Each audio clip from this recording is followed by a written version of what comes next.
목사님, 저는 세상살이에 찌들려 힘든데 왜 자주 위로의 설교를 해주지 않습니까? 저는 이제 이런 질문을 사실 받을 때가 많이 있었어요. 우리 전투하자, 전도하고 선교하자, 뭐 이런 얘기를 많이 해서 그런 것 같아요. 근데 제 마음속에 이게 있습니다. 기본적으로 교회 나오는 것 자체가 너무나 큰 위로인데, 그렇다면 이 질문한 사람은 이러한 위로를 경험하지 못하고 있는 거 아닌가, 이런 생각을 한단 말이에요. 물론 성도들은 설교를 통해서 위로를 받아요. 이건 사실입니다. 그러나 설교만 기대해서는 안 돼요. 오히려 일주일 내내 복음을 위해 살다가 힘들고 지쳤다가 주일에 성도들을 만나면 거기서 힘을 얻는 거예요. 교회 들어서기만 해도 벌써 같은 생각과 믿음을 갖고 있는 성도를 볼 수 있다는 기대감에 위로가 되고 힘을 얻기 마련입니다. 하나님을 섬기는 것과 형제를 사랑하는 것은 서로 연결되어 있어요. 또 이 둘은 나뉘어서도 안 되고 실제 나눌 수도 없어요. 이미 가족이니까, 부모님 모신 형제 자매들이니까 함께.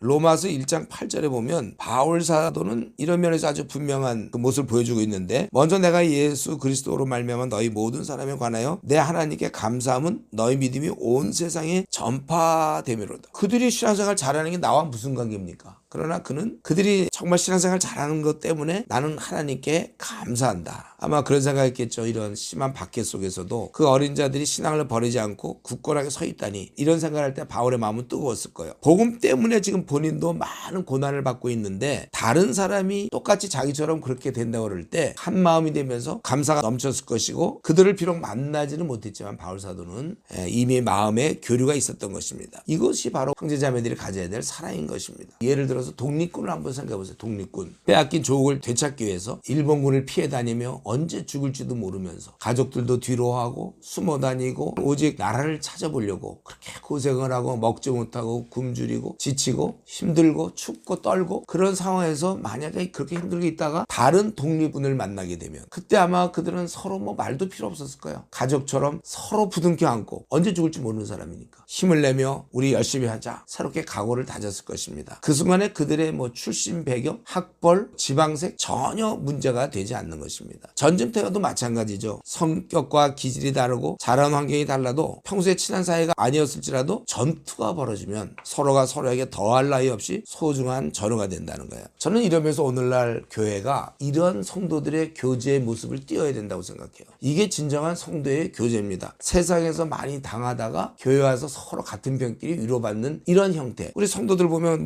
볼링을 치거나 영화를 보거나 하면서 우리가 오늘 좀 교제를 나눴다. 그냥 그건 볼링을 친 거고 영화를 본 거지 성경적인 교제는 아니에요. 우리에게는 함께 전투하는 동지애가 있어야 되는 것입니다. 그리고 이런 면에서 저는 우리 성도들에게 노방전도 많이 하라고 그러잖아요. 이 노방전도를 하다 보면 그러면 사람들한테 많이 당하잖아요. 무시당하고 어떤 사람 화내는 사람들이 있고, 또 어떤 때 우리가 좀 외롭고 힘들어요. 그렇게 무시를 당하다가 주일날 교회를 가면 어떻습니까? 이들은 다 같은 편이에요. 예수님을 믿고 부활을 믿고 영생을 믿는 사람들이란 말이에요.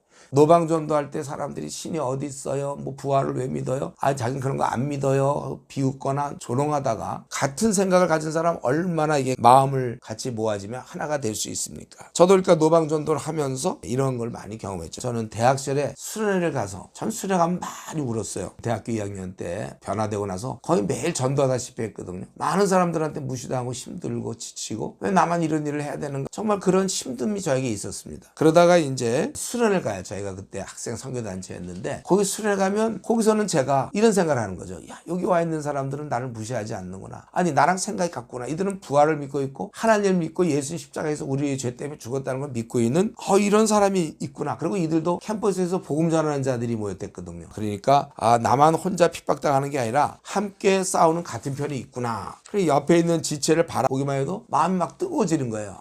같은 편, 너무나 아름답고 사랑스럽게 보이는 것입니다. 그래서 저는 요즘 시대에 걱정이 되는 것은 이런 선교단체가 너무 많이 줄어들었고, 또 교회가 복음 때문에 끈끈한 정으로 전투회로 동지애로 하나로 이렇게 되기보다는 자꾸 이렇게 친해지면서 우리는 하나다, 가족 같은 분위기, 공동체 이런 얘기를 많이 하는 것이 사실은 염려스럽습니다. 그런 얘기 할 것도 없어요. 우리가 하나가 되자, 이런 말을 대낮에 틀린 말이라고 그러죠. 제가 에베소서 말씀할 때 이미 하나가 된 거예요. 우리는 된 것을 힘써 지키라고 성경은 에베소 4장에서 얘기하고 있죠. 그러니까 우리에게 진정 필요한 것은 단순한 친목이 아니라 초대교회가 가졌던 복음 안에서의 전투를 바탕으로 한 친밀감입니다. 튀르키에 가보면 터키, 제가 이전에 한번 가봤더니 그 초대교인들이 로마 군인들의 그 핍박과 위협을 피해서 지하에 땅굴을 팠어요. 지하 20층짜리 굴이 있습니다. 그래서 어떤 경우는 성도들이 한번 땅속에 들어가서는 숨어 지내다가 평생을 거기서 살다 죽는 사람도 있다고 그랬어요. 복음을 끝까지 지키기 위해서 지상으로 나오지도 못하고 지하에 숨어서 신앙생활을 했습니다. 그 정도로 로마 군인들이 얼마나 믿는 자들을 핍박했는지 몰라요. 그래서 로마 군인들에게 쫓겨다니던 그들이 지하에서 다른 교인들을 만났을 때 어떠했을까? 저는 딱 떠오르는 게 그냥 뭐 말이 필요 없고 서로 껴안고 부둥켜 안고 울었을 거예요. 성도들에게는 이 복음과 함께 고난받는 생활하는 사람들끼리만 주고받을 수 있는 이런 끈끈한 전투회가 있어야 된다는 것이죠. 저는 그래서 우리 때도록 목회자들한테도 권하는데, 사실 바울 서신을 쭉 이해하려면 이런 고난도 하나도 없이 바울을 이해할 수 있겠습니까? 본인이 진짜로 실제로 선교지에 가든지 노방전도 해보든지